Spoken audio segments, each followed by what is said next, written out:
یعنی جو کچھ رسالت مآب صلی اللہ علیہ وسلم نے اپنے قول و فعل اور تقریر و تصویب سے دین دیا ہے، وہ پورا دین ہمیں آپ کے صحابہ کے اجماع اور قولی و عملی تواتر سے ملا ہے۔ ٹھیک، یعنی ہمیں ملا ہے۔ صحابہ کرام نے کن کو دیا؟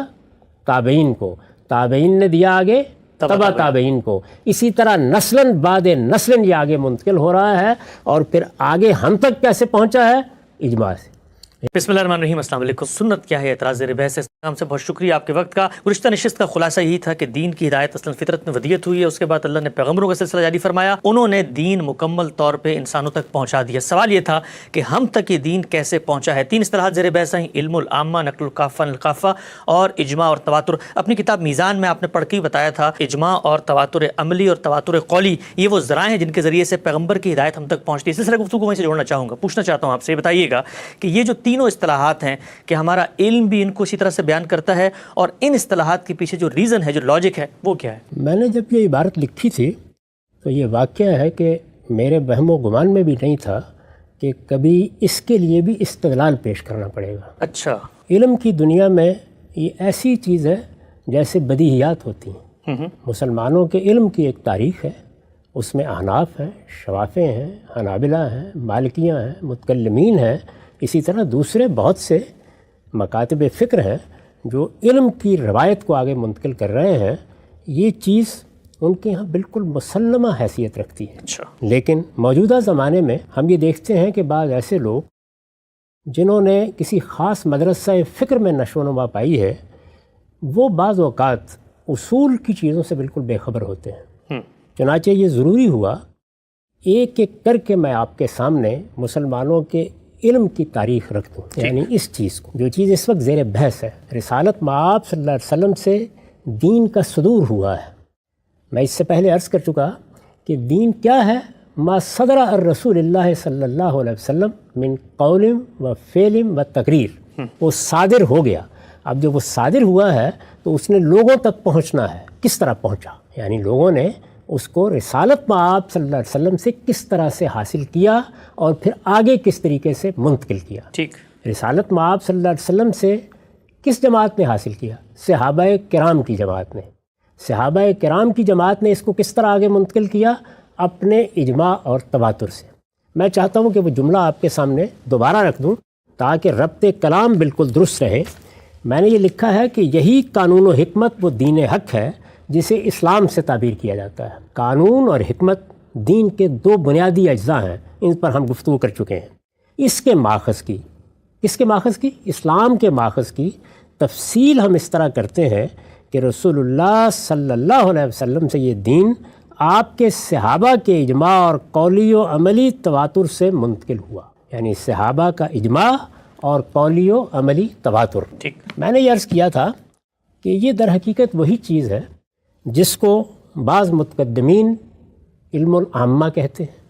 یہ وہی چیز ہے جس کو نقل الکافہ عن الکافہ سے تعبیر کیا جاتا ہے۔ اس کے نتیجے میں جب مسلمانوں کی حیثیت سے دنیا کے ہر خطے میں اور ہر زمانے میں اس پر اپنے اتفاق کا اظہار کرتے ہیں تو اسے اجماع کہا جاتا ہے۔ یہ بات اگر واضح ہو گئی ہے تو اب میں آپ کے سامنے سب سے پہلے امام شافعی کا نقطہ نظر رکھتا ہوں۔ ٹھیک، یہ معلوم ہے کہ ہمارے ہاں اصول کی تاریخ اس لحاظ سے ان سے شروع ہوتی ہے کہ انہوں نے پہلی مرتبہ ایک باقاعدہ تصنیف میں اس کو مدون صورت میں پیش کیا ہے۔ اس میں شبہ نہیں کہ اصول ہی کی بنیاد پر ان سے پہلے بھی لوگ دین کو سمجھ رہے تھے اور دین کی ہدایت کو رسالت مآب صلی اللہ علیہ وسلم سے متعلق بھی کر رہے تھے۔ اصول ہر جگہ کار فرما ہوتے ہیں، ان میں بعض چیزیں ان سے پہلے بھی آپ کو مل جائیں گی جو متفرق صورتوں میں جہاں تہاں بکھری ہوئی ہیں، لیکن الرسالہ وہ تصنیف ہے کہ جس میں باقاعدہ مدون طریقے پر یہ علم ہمارے سامنے آتا ہے۔ یہ معلوم ہے کہ امام شافعی کی وفات 204 میں ہوئی ہے۔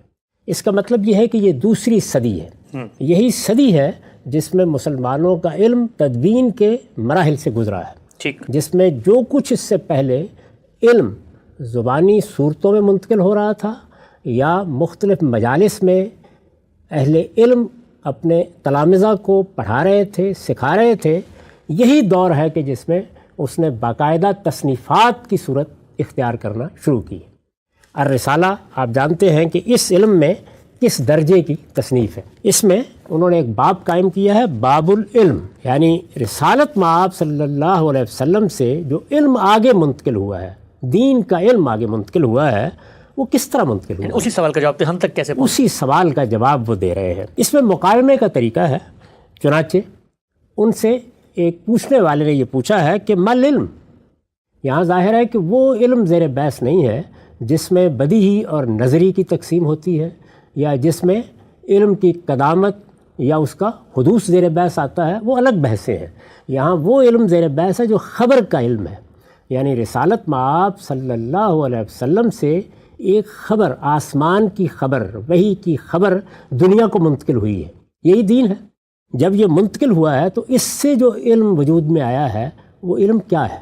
یہ سوال ان سے کیا گیا ہے۔ سوال یہ ہے، مل علم وما یجب علی الناس فی العلم، یعنی علم کیا ہے؟ میں نے عرض کیا کہ یہ علم خبر کا علم، یعنی وہ علم جس کے ذریعے سے ہمارا دین آگے منتقل ہوا ہے۔ اس نے پوچھا ہے وہ علم کیا ہے، اور اس علم کے معاملے میں ہم پر کیا چیز لازم آتی ہے؟ وما یجب علی الناس، لوگوں پر کیا چیز ہے جو اس کے نتیجے میں فرض ہوتی ہے، واجب ہوتی ہے؟ امام شافعی اس کا جواب دیتے ہیں، کہتے ہیں فقلت لہو، میں نے اس شخص سے کہا العلم علمان، یہ علم دو صورتوں میں، اس علم کی دو قسمیں ہیں۔ پہلی صورت کیا ہے؟ علم و عامہ، یہ دیکھیے وہی اصطلاح ہے، یہی علم و عامہ ہے جس کے بارے میں نے عرض کیا کہ بعد میں لوگوں نے اس کو نقل الکافہ عن الکافہ سے بھی تعبیر کیا، اور اسی کو ہم اجماع اور تواتر کی دو اصطلاحات سے بھی تعبیر کر سکتے ہیں۔ ٹھیک، علم و عامہ، یہ علم و عامہ کیا ہے؟ یعنی یہ کوئی حدثنا و اخبرنا کے طریقے پہ منتقل ہوتا ہے؟ اس کے لیے کیا کوئی سند وجود میں آتی ہے؟ امام شافعی کہتے ہیں علم و عامت لا یسو بالغن غیر مغلوب علی عقلہ جہلہ، یہ جانتے ہو یہ علم کیا ہوتا ہے؟ یہ وہ علم ہے کہ کوئی بالغ شخص جس کی عقل مغلوب نہیں ہو گئی وہ اس سے ناواقف ہو ہی نہیں سکتا۔ اچھا، یعنی یہ تعریف بڑی غیر معمولی ہے، ذرا غور فرمائیے اس میں امام صاحب کیا فرما رہے ہیں۔ یعنی رسالت مآب صلی اللہ علیہ وسلم سے دین کا صدور ہو رہا ہے، یہ ہم واضح کر چکے ہیں۔ یہ صدور جب ہوا ہے تو وہ یہ کہتے ہیں کہ پہلی نسل جس کے لیے یہ صدور ہوا ہے وہ کون ہے؟ صحابہ کرام ہیں۔ جی، صحابہ کرام میں اگر کوئی شخص بالغ ہے اور اس کی عقل مغلوب نہیں ہو گئی تو وہ اس سے ناواقف ہو ہی نہیں سکتا۔ اور کیوں نہیں ہو سکتا ناواقف؟ اس لیے ناواقف نہیں ہو سکتا کہ یہ دین ہے جو رسالت مآب صلی اللہ علیہ وسلم کو آسمان سے دیا گیا ہے۔ رسالت مآب صلی اللہ علیہ وسلم کی یہ ذمہ داری ہے کہ وہ اس دین کو لوگوں تک پہنچائیں۔ اللہ کا پیغمبر اصلاً اسی لیے آتا ہے۔ جب یہ دین رسالت مآب صلی اللہ علیہ وسلم لوگوں تک پہنچائیں گے تو اس کو پہنچانے کا حق ادا کر دیں گے۔ ٹھیک، یہی بات ہے جو قرآن مجید میں بیان ہوئی ہے کہ اے پیغمبر اگر آپ نے اس دین کو لوگوں تک نہیں پہنچایا تو آپ نے رسالت کا حق ادا نہیں کیا۔ فما بلغت رسالت ہو، رسالت مآب صلی اللہ علیہ وسلم کے معاملے میں یہ تصور ہی نہیں کیا جا سکتا کہ ایک دین کی ہدایت آپ کو دی گئی اور آپ نے اس کو لوگوں کو بتایا نہیں۔ ٹھیک، جب آپ لوگوں کو بتائیں گے تو لوگ کون ہیں؟ وہ جو ایمان لے آئے ہیں، وہ جو ایمان لے آئے ہیں اور شعوری طور پر ایمان لائے ہیں۔ میری آپ کی طرح مسلمانوں کے کسی خاندان میں پیدا نہیں ہوئے کہ صدیوں سے غفلت میں مبتلا ہیں، معلوم ہی نہیں کیا دین ہے، ایک روایت یا ثقافت کے طور پر دین نسلاً بعد نسلاً مل رہا ہے، ان میں سے کچھ نہیں ہے۔ ان میں سے ایک ایک شخص شعوری طور پر اللہ کے پیغمبر پر ایمان لاتا ہے، اس کی سب سے پہلی خواہش کیا ہوگی؟ یہ کہ جو ہدایت رسالت مآب صلی اللہ علیہ وسلم سے صادر ہو رہی ہے وہ اس کو ملے۔ بالکل، وہ یہی لینے کے لیے آیا ہے، اور رسالت مآب صلی اللہ علیہ وسلم یہی دینے کے لیے بیٹھے ہوئے ہیں۔ ٹھیک، یعنی دینے والے کی ذمہ داری ہے کہ وہ ہر شخص کو دے، اور لینے والے بیداد ہیں کہ ان کو ملے۔ ان میں سے ایک ایک شخص آتا ہے، ایمان لاتا ہے، ایمان لانے کے بعد اس کی سب سے پہلی صحیح کیا ہونی چاہیے؟ میں اس دین کو سیکھوں۔ یہ بات میں بڑی تفصیل کے ساتھ قرآن مجید کے باب میں بیان کر چکا ہوں۔ ہم جب قرآن مجید پر گفتگو کر رہے تھے اور یہ بتا رہے تھے کہ وہ کس طریقے سے منتقل ہوا ہے، تو اس میں یہی بتایا گیا تھا کہ صحابہ کرام میں سے ہر شخص کی یہ خواہش تھی کہ یہ کتاب مجھے ملے، یہ مصحف میرے گھر میں ہو، میں اس کو کسی سے لکھوا لوں اگر میں لکھنا نہیں جانتا، اگر میں پڑھنا نہیں جانتا، لکھنا نہیں جانتا، تو میں اس کو یاد کر لوں، میں کسی سے سن لوں۔ یعنی اللہ کی کتاب پہلی بار نازل ہو رہی ہے، اللہ کی کتاب آسمان سے زمین پر آئی ہے، وہ لوگ موجود ہیں جنہوں نے اللہ کے پیغمبر کو براہ راست دیکھا ہے۔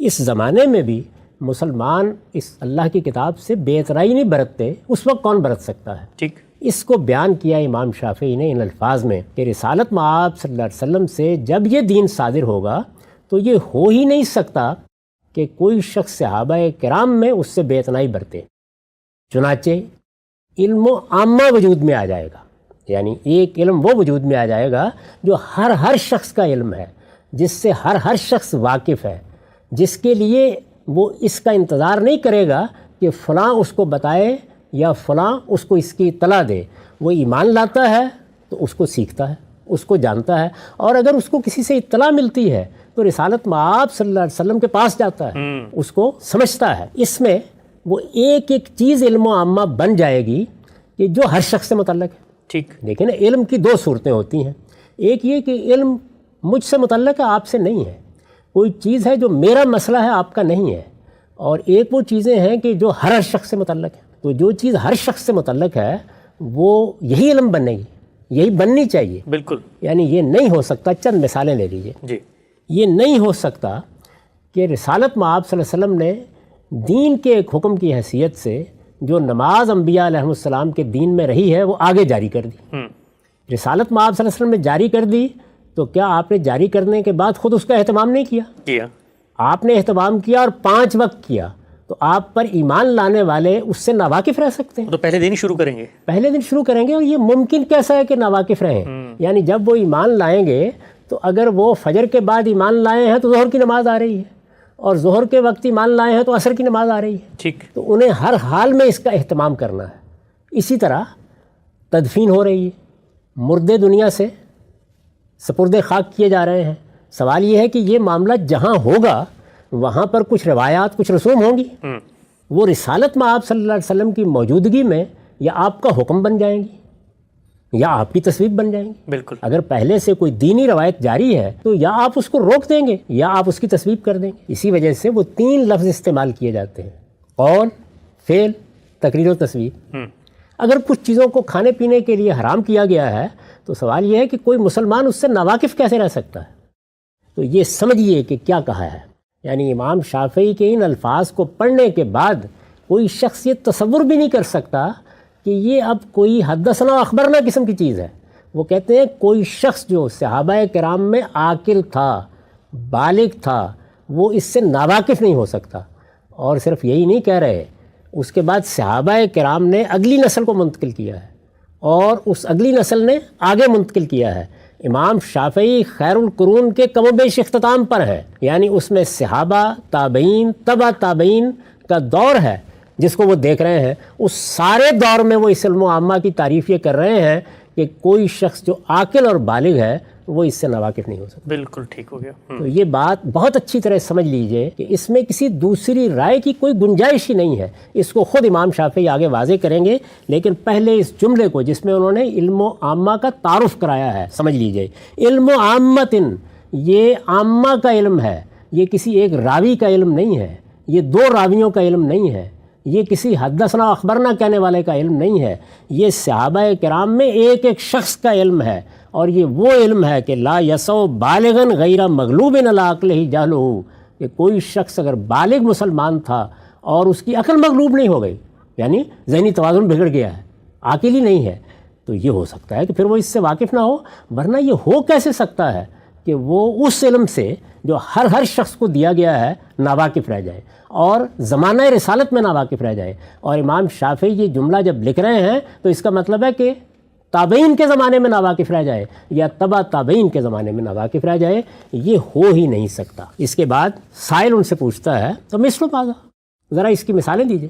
یہ میں نے بھی آپ کو چند مثالوں کی طرف توجہ دلائی۔ امام شافعی اس کے سوال کے جواب میں مثالیں پیش کرتے ہیں، کہتے ہیں قل، تو میں نے اس کو کہا مثل الصلوات الخمس، یہ جو 5 نمازیں تم پڑھتے ہو، سب سے پہلے کس چیز کی مثال دی؟ 5 نمازوں کی، یعنی یہ تو روزمرہ ہے، ہر دن پڑھنی ہے، صبح و شام پڑھنی ہے، اللہ کے رسول نے پڑھنی ہے، اللہ کے رسول پر ایمان لانے والوں کو پڑھنی ہے، ایک ایک شخص نے اس کو سیکھنا ہے تو پڑھنی ہے۔ اس کو سیکھے اور سمجھے بغیر کون نماز پڑھے گا؟ اور زمانہ رسالت میں پڑھے گا۔ تو وہ کہتے ہیں مثل الصلوات الخمس، یہ 5 نمازیں جو تم پڑھتے ہو، وَأَنَّ لِلَّهِ عَلَى النَّاسِ صَوْمَ شَهْرِ رمضان، رمضان کا مہینہ آیا، رمضان کے مہینے میں رسول اللہ صلی اللہ علیہ وسلم نے پورے مہینے کے روزے فرض کر دیے۔ یہ فرضیت کہ رمضان کے مہینے میں ہم نے روزے رکھنے ہیں، یہ کسی شخص کے لیے وہ اجنبی چیز ہو سکتی ہے؟ اس کے لیے وہ کسی راوی کا محتاج ہوگا، اس کے لیے کہیں حدثنا اخبرنا کی ضرورت ہوگی؟ یہ تو وہ چیز ہے کہ اس وقت بھی بچے کو معلوم ہو جاتا ہے کہ رمضان کا مہینہ آ گیا ہے اور رمضان کے مہینے میں مسلمانوں پر پورے مہینے کے روزے فرض کیے گئے ہیں۔ تو دوسری مثال انہوں نے یہ دی، وَحَجَّ الْبَيْتَ إِذَا اسْتَطَاعُوا، اور بیت اللہ کا حج، یعنی وہ بیت اللہ جو قریش کے لیے بھی دین کا مرکز ہے، وہ بیت اللہ جس کو حرم کی حیثیت حاصل ہے۔ ایک ایک شخص بیت اللہ اور اس کے حج اور مناسک سے واقف ہے، عمرے سے واقف ہے۔ تو یہ بات جب اللہ تعالیٰ نے فرما دی کہ وہ حج جو اس سے پہلے ہوتا رہا ہے وہ تم پر بھی اسی طرح فرض ہے، سب لوگوں پر اسی طرح سے فرض ہے، تو یہ کیسے ہو سکتا ہے کہ کوئی مسلمان اس سے ناواقف رہ جائے؟ اور پھر یہ کہ حج کیسے کرنا ہے یہ اس کا مسئلہ نہ بنے اور وہ اس کو سیکھے نہ۔ وَزَكَاةً فِي أَمْوَالِهِمْ، اللہ تعالیٰ کے پیغمبر نے جب یہ بتا دیا کہ زکوٰۃ کی جو روایت چلی آ رہی ہے ان تصحیحات کے بعد وہی تمہارے لیے دین ہے، اس کو جاری کر دیا۔ جب یہ جاری کر دیا تو کون شخص ہے کہ جو مال رکھتا ہوگا اور اس بات سے واقف نہیں ہوگا کہ مجھے زکوٰۃ دینی ہے؟ یعنی ہر شخص تھوڑا بہت کچھ کماتا ہے، پوچھے گا کیا ذمہ داری ہے مجھ پر، کیا حق ہے اللہ تعالیٰ کا؟ تو زکوٰۃ سے بھی کوئی شخص ناواقف نہیں ہو سکتا۔ اسی طرح پھر وہ بعض قرآن مجید کے احکام کے بارے میں بتاتے ہیں، وَأَنَّهُ حَرَّمَ عَلَيْهِمُ الزِّنَا، پہلے بھی لوگ اس بات سے واقف تھے لیکن قرآن نے بھی آ کے اعلان کر دیا کہ زنا کو اللہ تعالیٰ نے ان پر حرام کر دیا ہے۔ وَالْقَتْلِ، کسی کی جان نہیں لی جا سکتی۔ وَالسَّرِقَةِ، چوری نہیں کی جا سکتی، یہ حرام ہے۔ وَالْخَمْرِ، اور شراب پینا۔ وَمَا كَانَ فِي مَانَا هَذَا، کہتے ہیں میں نے چند مثالیں دی ہیں اس نوعیت کی، وہ سب چیزیں۔ ما كَانَ فِي مَانَا هَذَا کا کیا مطلب ہے؟ یعنی اس نوعیت کی چیزیں جو ہر شخص کا مسئلہ ہے، جن پر ہر شخص کو عمل کرنا ہے، جن سے کوئی مسلمان بے نیاز نہیں ہو سکتا، جن کو چھوڑ کر رسالت مآب صلی اللہ علیہ وسلم پر ایمان کا دعویٰ نہیں کر سکتا۔ یعنی صحابہ کرام میں کسی کے بارے میں یہ تصور کیسے کیا جا سکتا ہے کہ کوئی حدثنا اخبرنا آ کر بتائے گا تو وہ اس کے بعد یہ جانے گا کہ مجھے کیا کرنا ہے اور کیا نہیں کرنا؟ یعنی دین کی وہ چیزیں، وہ دین کی چیزیں جو اس کی زندگی ہیں۔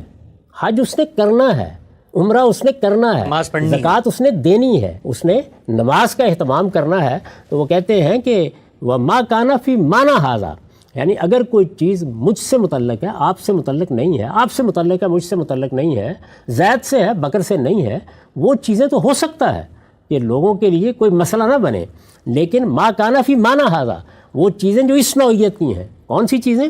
مِمَّا كُلِّفَ الْعِبَادِ، جس میں تمام بندوں کو مکلف ٹھہرایا گیا ہے، یعنی رسول اللہ پر ایمان لانے والے جو عباد الرحمن ہیں، خدا کے بندے ہیں، اور انہوں نے بندگی کا اعتراف کر لیا ہے، ان میں سے ہر شخص کو مکلف ٹھہرایا گیا ہے۔ کس چیز کا؟ ان یعقلوہ، کہ وہ ان چیزوں کو سمجھیں۔ وہ کون آدمی تھا صحابہ میں جو اس سے مستثنا تھا کہ وہ نماز کو نہ جانے نہ سمجھے؟ وَيَعْمَلُوهُ، اور اس پر عمل کریں۔ وَيُؤْتُوهُ مِنْ أَنفُسِهِمْ وَأَمْوَالِهِمْ، اور اگر اس پر مال یا جان کا کوئی حق بنتا ہے تو ادا کریں، یعنی اپنی جان اور اپنا مال کھپانے کے لیے تیار ہو جائیں۔ وَأَن يَكُفُّوا عَنْهُ مَا حَرَّمَ عَلَيْهِمْ مِنْهُ، اور اللہ تعالیٰ نے جو چیز، اللہ کے پیغمبر نے جو چیز ان میں سے اس پر حرام کر دی ہے اس سے باز آ جائیں۔ یعنی کون آدمی ہے کہ جو زنا کے بارے میں، قتل کے بارے میں، چوری کے بارے میں بے نیاز ہو سکتا ہے کہ اسے علم ہی میں نہ ہو کہ یہ چیزیں دین میں حرام کر دی گئی ہیں؟ نماز کے بارے میں، روزے کے بارے میں، زکوٰۃ کے بارے میں، حج کے بارے میں بے پرواہ ہو سکتا ہے کہ مجھے یہ نہیں جاننا ہے۔ اس زمانے میں میں نے عرض کیا کہ ہم چونکہ مسلمان والدین کے گھر میں پیدا ہوتے ہیں تو ہو سکتا ہے کہ کہیں غفلت شیار لوگ آگے اس کو منتقل نہ کریں، لیکن کیا رسول اللہ کے زمانے میں اس کا کوئی امکان تھا کہ رسول اللہ منتقل نہ کریں؟ اور کیا صحابہ کے بارے میں یہ سوچا جا سکتا ہے کہ عقلاً مانا جا سکتا ہے کہ وہ اس کو آگے قبول نہ کریں؟ یا یہ جو امام شافعی نے کہا کہ یا کلو ہو، جو دین لے کے خدا کا پیغمبر آیا ہے ایک ایک شخص اس کو سمجھے نہیں، وَيَعْمَلُوهُ اور اس پر عمل نہ کرے، اور جو اس کی جان یا مال سے متعلق کوئی حق بنتا ہے دین کا وہ ادا نہ کرے، یا کوئی حرام چیز ہے تو اس سے اپنے آپ کو بچائے نہیں۔ یعنی جو چیزیں مسلمانوں پر فرض کی گئیں، لازم کی گئیں، وہ ان کے لیے دین کا شعار بنا دی گئیں، اللہ کے پیغمبر نے دین کی حیثیت سے ان کو پابند کر دیا، وہ ان سے بے نیاز کیسے ہو سکتے ہیں؟ اس کے بعد وہ کہتے ہیں کہ وَهَذَا الصِّنْفُ كُلُّهُ مِنَ الْعِلْمِ مَوْجُودٌ نَصًّا فِي کتاب اللہ، یعنی یہ علم اللہ کی کتاب کی نص کی صورت میں ان کے پاس موجود ہوگا۔ یعنی کیسے ہوگا؟ رسالت مآب صلی اللہ علیہ وسلم اس کو دیں گے تو ظاہر ہے کہ یہ اللہ کی کتاب کی آیت ہے، اس کی نص ہے، تو یہ اس کتاب میں ثبت ہو گیا، ٹھیک، یہ لوگوں کے حافظے میں چلا گیا۔ اس کتاب کو انہوں نے حاصل کرنا شروع کر دیا، یاد کرنے والوں نے یاد کیا، لکھنے والوں نے لکھا، تو اب وہ جب چاہیں اس کی مراجعت کر کے اس کو اللہ کی کتاب میں دیکھ سکتے ہیں، ٹھیک ہے، اور ہر شخص دیکھ سکتا ہے، اور ہر شخص دیکھے گا، اس لیے کہ اس کو دین حاصل کرنا ہے۔ وہ موجوداً عاماً عند اہل الاسلام، اور جو لوگ بھی اسلام کے ماننے والے ہیں، یعنی الفاظ استعمال کیے ہیں عند اہل الاسلام، جو لوگ بھی اسلام کے ماننے والے ہیں وہ ان کے پاس موجود ہوگا۔ یعنی آپ پوچھتے ہیں نا یہ سوال کہ یہ علم ہم کہاں سے جا کے حاصل کریں، تو وہ کہتے ہیں اللہ کی کتاب کی نص میں دیکھ لو اور اہل اسلام کے ہاں جا کے دیکھ لو۔ دوسری صدی میں جب کہ صحابہ کا دور، تابعین کا دور، تبع تابعین کا دور ان کے سامنے ہے، اس دور میں کھڑے ہو کر وہ بتا رہے ہیں کہ اللہ کی کتاب کی نص کی صورت میں ثبت ہو چکا ہے۔ یہ کون سا علم ہے؟ علم و عامہ۔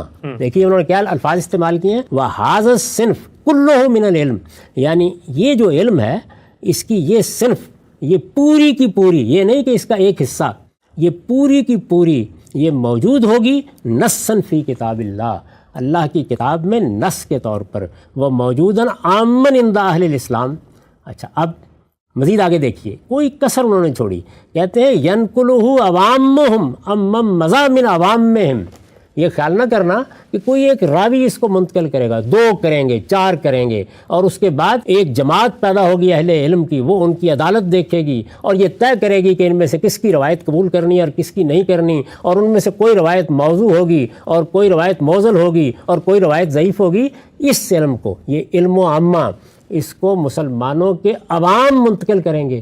کن سے؟ عوام سے، اوپر سے، یعنی نہ اوپر 1 یا 2 یا 4 لوگ ہیں، نہ نیچے جن سے منتقل کیا جا رہا ہے۔ وہ دیکھیے اس کے الفاظ ہیں امم مضی من عوامہم، یعنی ان کے عوام۔ ان کے عوام کون ہے؟ پہلی نسل میں صحابہ، اس کے بعد کون ہے؟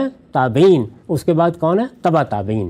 امام شافعی بیان کر رہے ہیں دوسری صدی میں، ینقلہ عوامہم امم مضی من عوامہم، یعنی اوپر بھی عوام ہیں جن کے پاس یہ علم ہے، کیونکہ وہ پہلے بیان کر چکے ہیں کہ اس سے تو کوئی شخص جو عاقل بالغ ہے ناواقف ہو ہی نہیں سکتا، ہر ایک کے پاس ہے، تو ہر ایک سے ہر ایک کو منتقل ہو رہا ہے۔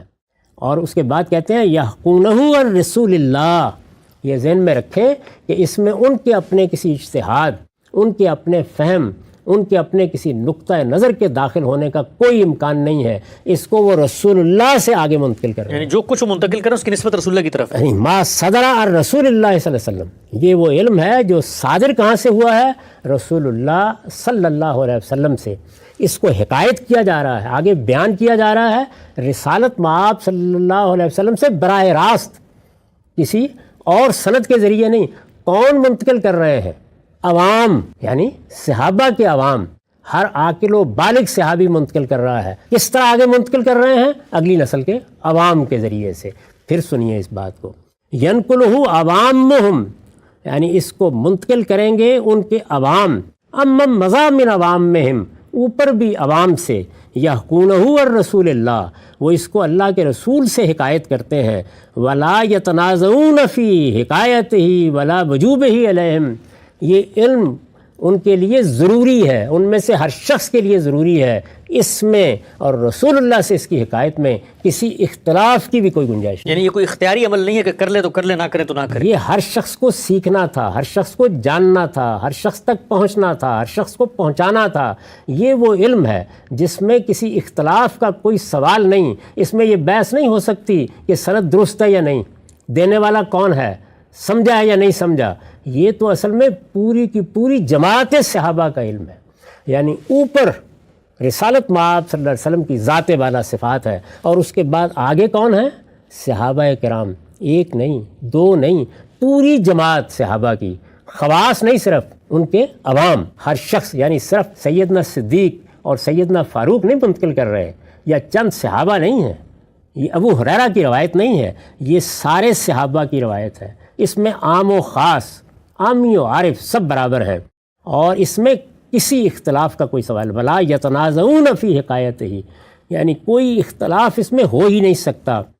پھر لکھتے ہیں وَحَاذَ الْعِلْمُ الْعَامُ، پھر دیکھیے وہی اصطلاح استعمال کی، اور یہ علم العام، یہ عمومی علم، یہ ہر شخص کا علم، الَّذِي لَا يُمْكِنُ فِيهِ الْغَلَطُ مِنَ الْخَبَرِ، خبر صحیح بھی ہوتی ہے، خبر غلط بھی ہوتی ہے، اس میں خبر کی غلطی کا کوئی سوال ہی نہیں۔ اچھا، اس لیے کہ اس کو رسالت مآب صلی اللہ علیہ وسلم سے ایک ایک صحابی نے لے لیا ہے۔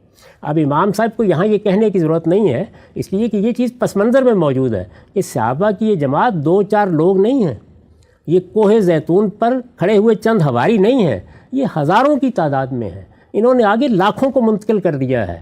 اس علم کی نوعیت یہ ہے، تو کہتے ہیں الذی لا یمکن فیہ الغلط من الخبر، اس میں خبر کے پہنچنے میں کسی غلطی کا کوئی امکان نہیں۔ پھر عرض کر دوں کہ ہے یہ خبر رسالت مآب صلی اللہ علیہ وسلم کی، لیکن یہ خبر کسی راوی کی احتیاج نہیں رکھتی، یہ کسی ایک شخص سے نہیں لینی، دو سے نہیں لینی، یہ خبر صحابہ کرام نے کافہ کی حیثیت سے منتقل کی ہے۔ کہتے ہیں کہ لا یمکن فیہ الغلط من الخبر ولا التاویل، اور اس میں تعویل کا بھی کوئی سوال نہیں، یعنی فہم کا کوئی اختلاف یعنی اس میں یہ ہو ہی نہیں سکتا کہ میں نے اس کو اس طرح لیا ہے اور فلاں نے اس طرح لیا ہے۔ یہ تو اصل میں ایک واقعے کا بیان ہے۔ رسالت مآب صلی اللہ علیہ وسلم نے نماز پڑھائی ہے، سکھائی ہے، اس میں یہ ہو نہیں سکتا کہ میں کچھ اور سمجھ گیا اور کوئی دوسرا کچھ اور سمجھ گیا۔ ولا یجوز فیہ التنازع، اس میں یہ جائز ہی نہیں ہے کہ کسی قسم کا اختلاف، کوئی نزاع، کوئی جھگڑا پیدا ہو جائے۔ یہ وہ علم ہے جس نے پورے اتفاق کے ساتھ منتقل ہونا ہے، یہ پورے اتفاق کے ساتھ منتقل ہوا ہے، یہ علم و عامہ ہے، یہی علم و عامہ ہے جس کے بارے میں میں نے یہ الفاظ لکھے ہیں کہ رسالت مآب صلی اللہ علیہ وسلم سے یہ پورا دین، یعنی جو کچھ رسالت مآب صلی اللہ علیہ وسلم نے اپنے قول و فعل اور تقریر و تصویب سے دین دیا ہے، وہ پورا دین ہمیں آپ کے صحابہ کے اجماع اور قولی و عملی تواتر سے ملا ہے۔ ٹھیک، یعنی ہمیں ملا ہے، صحابہ کرام نے کن کو دیا؟ تابعین کو، تابعین نے دیا آگے تبع تابعین کو، اسی طرح نسلاً بعد نسلاً یہ آگے منتقل ہو رہا ہے، اور پھر آگے ہم تک کیسے پہنچا ہے؟ اجماع سے۔ یعنی اجماع کن کا؟ مسلمانوں کا اجماع، پوری امت کا اجماع، ہر عصر کا اجماع، اس میں کسی اختلاف کا کوئی سوال ہی نہیں ہے۔ میں آگے چل کر آپ کو بتاؤں گا کہ مسلمانوں کا علم پھر اس اجماع کو کن الفاظ میں بیان کرتا ہے، اس تواتر کو کن الفاظ میں بیان کرتا ہے، اور آگے جو اصطلاحات علم اصول میں پیدا ہوئی ہیں ان میں کس کس طرح سے اس کی وضاحت کرتا ہے، اور جن لوگوں نے اس کے بارے میں کوئی نزاع پیدا کرنے کی کوشش کی ہے ان پر کیا تبصرہ کرتا ہے، اور وہ لوگ کہ جو اس علم کے بارے میں یہ کہتے ہیں کہ یہ کوئی اجنبی بات ہے، ان کے بارے میں سلف کا علم کیا رائے رکھتا ہے۔ اچھا، نقل الکافہ عن الکافہ، علم عامہ اور اجماع اور تواتر قولی اور عملی، امام شافعی کا ایک اقتباس بڑی پریسیزن سے آپ نے پیش کیا، اور جو کچھ آپ نے میزان میں لکھا ہے لگتا ہے کہ کم و بیش وہی بات ہے جو امام صاحب بھی فرما رہے ہیں، لیکن امام صاحب کی عبارتوں کا یہ فہم اور اس پہ اٹھنے والے اعتراضات، سلسلہ گفتگو جاری ہے، دوبارہ ہم صاحب کی خدمت میں پیش کریں گے، آگے بڑھائیں گے اس موضوع کو۔ اب تک آپ کا بہت شکریہ۔